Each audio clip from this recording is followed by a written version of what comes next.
Et salut YouTube Croque-Péon, déjà pour une nouvelle vidéo au niveau de YouTube. Vous êtes intéressé parce que figurez-vous qu'il y a un événement qui vient de se produire, l'Apple Event 2025 vient de dévoiler les nouveaux iPhones. Alors en dehors de l'aspect coloré et de l'aspect vaporeux, parce qu'on nous a présenté quand même énormément de nouveautés, moi ce que j'ai noté suffisamment pour vous faire une vidéo aujourd'hui, c'est l'aspect créateur de contenu. Il y a une séduction qui a été mise en place au niveau de cet event qui a été diffusé directement sur YouTube. Regardez, il y a déjà 405 000 likes, très peu de dislikes, hein, parce que j'ai la possibilité de les voir, donc c'est assez satisfaisant. Maintenant, est-ce que c'est suffisant pour que Apple reprenne une dynamique par rapport à une légère sensibilisation au niveau de 2025 ? Alors, on nous a présenté énormément de choses. Ce que je note pour vous en particulier, c'est l'ajout d'un support qui s'appelle Genlock. Alors, qu'est-ce que c'est que cette histoire au niveau de l'iPhone 17 Pro ?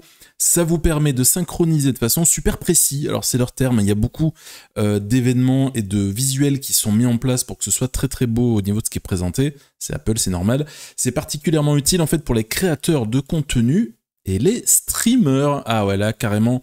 Là, il y a le bâton de séduction, j'ai même envie de dire la pomme caramélisée de la fête foraine, là, qui est tendue au niveau des créateurs de contenu. En fait, ça vous dit qu'en utilisant le système qui permet de faire comme si vous aviez plusieurs caméras et comme si vous aviez de nombreux graphiques à l'écran, en fait, la technologie Genlock va vous permettre de mettre des transitions précises avec un style professionnel. En tout cas, c'est la promesse qui est donnée par Apple et sans avoir à passer des heures à aligner image par image. Donc on nous dit que, par exemple, s'il y a une rangée de caméras alignées, en fait, ça permet de faire des outils de production comme si vous étiez en train de faire un film et que vous aviez des outils avancés. Donc là, on le voit avec notamment la présentation. Alors là, ils ont fait un truc, ils ont mis le paquet pour montrer qu'il y avait le refroidissement supérieur par rapport à d'autres téléphones, etc., qu'ils ont amélioré tout simplement la batterie, il y a plein de choses qui ont été améliorées, mais en tout cas par rapport à Genlock, ça vous permet de faire des techniques comme le time splicing et surtout le bullet time, c'est-à-dire que oui, Matrix, oui, moi je suis fan de Matrix, donc voilà, forcément ça me fait réagir. Ça vous permet de faire, tout simplement, si vous produisez des films, hein, de changer la perspective grâce au temps gelé. Alors maintenant, c'est bien beau tout ça, mais qu'est-ce qu'il en est au niveau des tarifs ? J'ai fait un tweet ce soir qui a fait réagir très vite quelques personnes de ma communauté. Je vous rappelle que je suis en stream tous les jours sur twitch.tv/croquepéon. On va en parler demain de ça. Et là, on voit clairement qu'au niveau des tarifs, c'est entre 800 et 1200 € suivant le modèle que vous choisissez. Là, vous voyez... il y a les traditionnels changements entre 256 jusqu'à 2 téraoctets.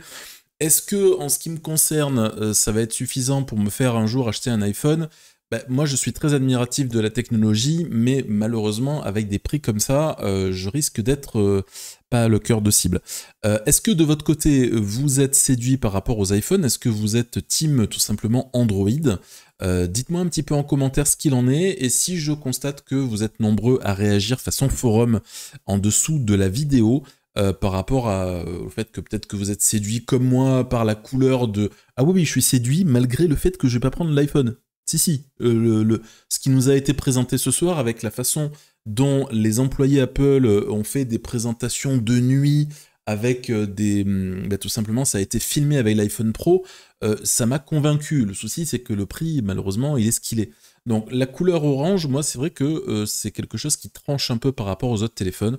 Donc dites bien en commentaire ce que vous pensez de cette nouvelle technologie, on va dire, ce qui a été présenté sans forcément annoncer de réduction au niveau des prix, ce que bien évidemment les utilisateurs espéraient en 2025. En tout cas, bonne soirée et à très bientôt pour une prochaine vidéo. Abonnez-vous, salut, ciao ciao.